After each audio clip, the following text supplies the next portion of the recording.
Kuna hatari sana sasa hivi katika wakati huu tuliokuwa nao. Kuna mambo ambayo yanajitokeza na kuna mipango mikakati, al-a'malu istiratijia.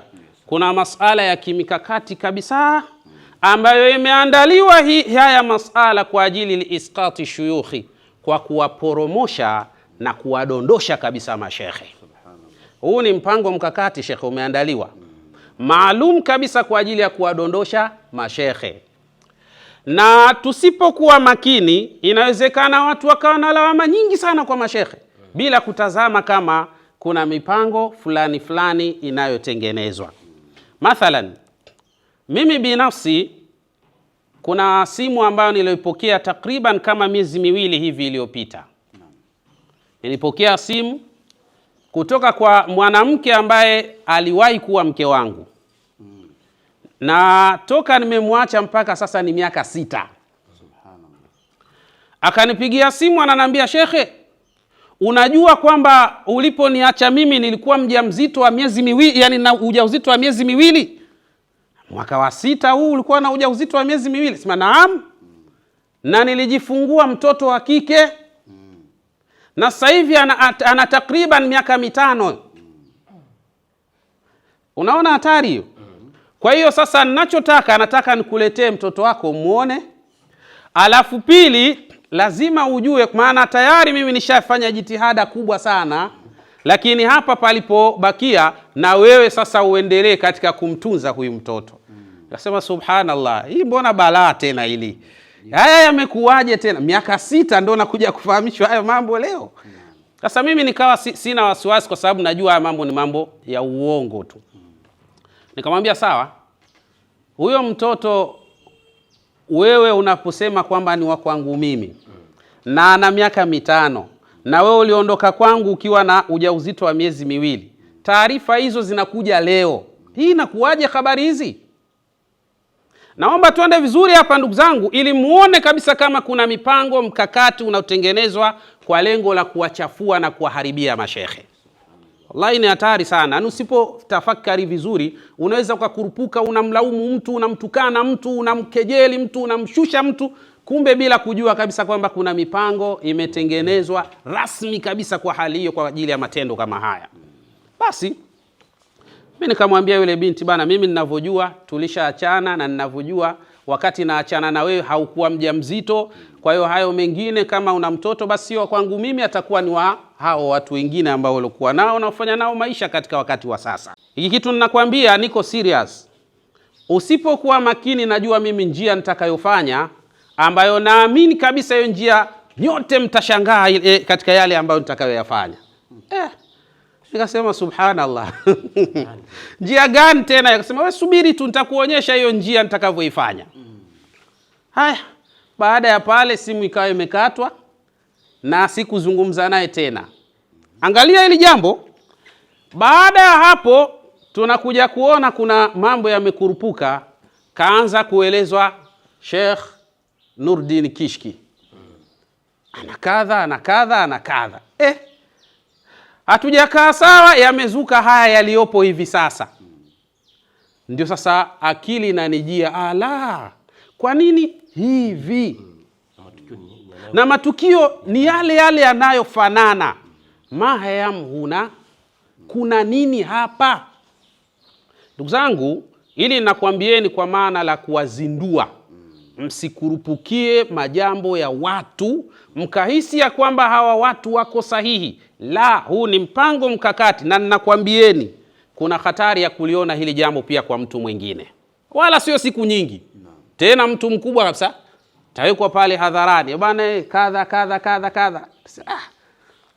Sasa hii ni hatari sana. Kuna watu walikuwa na agenda zao za kutaka kutuharibia taratibu zetu.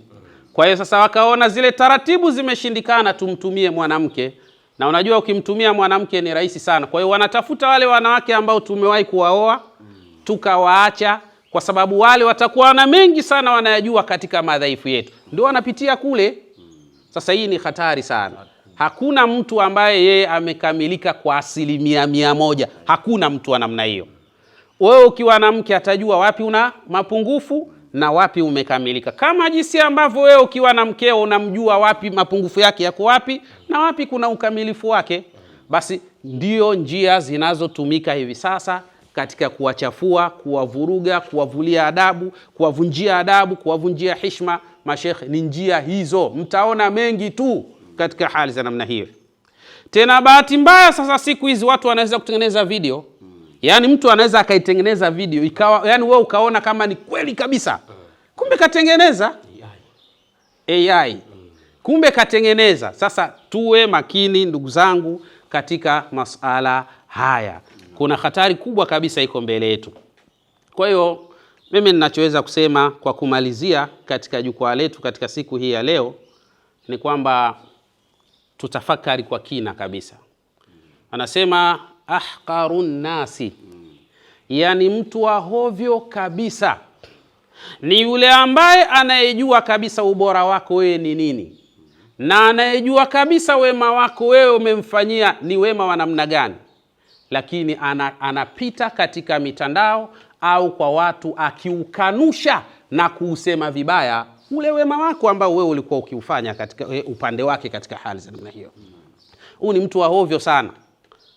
Leo utamuona mtu anasema yule fulani alikuwa mtu wangu lakini ana mapungufu kadha kadha. Je, yale mazuri mbona hasemi? Ina maana alikuwa na hayo tu mazuri, mbona hausemi kwamba alikuwa na mazuri kadha kadha kadha? Na ndio maana Mwenyezi Mungu Subhanahu wa Ta'ala akatukataza sana watu kufanyiana tajisisi. Tajisisi, kufanyiana ujasusi ni kutafutiana katika yale mambo mabaya mabaya. Ndio maana ya tajisisi, wala tajassasu. Mwenyezi bila shaka wala msifanyiane nini?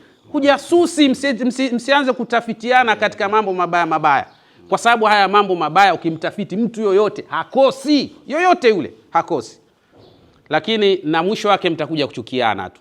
Lakini mkitafitiana katika mambo mema na mazuri mazuri mtapendana. Je, muulizeni tu huyo mtu anayesema fulani yuko hivi, yuko vile, amefanya hivi, amefanya vile, muulizeni. Ni haya tu ndo aliyofanya? Hauna mengine ambayo aliyofanya ni mazuri upande wako? Kwa nini useme haya tu? Maana yake nini? Wallahi inatisha kabisa ndugu zanguni. Haya mambo Allah tulinde na tunusuru katika hali za namna hii. Lakini kubwa zaidi sisi tutafanya dua maalum kwa ajili ya wale ambao wapo kwenye mpango huo. Mpango wa kuwadhalilisha mashekhi, sisi tutafanya dua maalum. Tutamwambia Mwenyezi Mungu wape kazi ya kufanya hawa watu, kwa sababu hawa watu si wazuri. Si wazuri kabisa. Leo kuna mtu mmoja nimemuona, yeye kanuni yake ni mtukanaji sana. Anatukana sana yani yeye. Yani yeye mdomo wake ni matusi tu kuanzia asubuhi mpaka jioni, yeye yuko hivyo. Anasema naomba picha mimi niziposti hizo, niwadhalilishe hao watu. Subhanallah. Anasema hivyo. Sasa ndio unapata picha, la kumbe nyuma ya huu mpango kuna watu fulani. Aiywa, Waarabu si wanamsemo, wanasema bil amri tabdul amru. Kutokana na jambo fulani ndipo unaweza kujua jambo jingine katika hali za namna hii. Hii ni hatari sana. Inshallah, kwa hiyo tumuombe Allah tunusuru kutokana na mashakili haya na mengine mengi kabisa. Na mwisho kabisa katika jukwaa letu lijalo kuna majambo adhim sana ambayo tutakuja kuyazungumza hapa biidhnillah subhanahu wa ta'ala. Insha Allah. Assalamu alaikum wa rahmatullahi wa barakatuhu.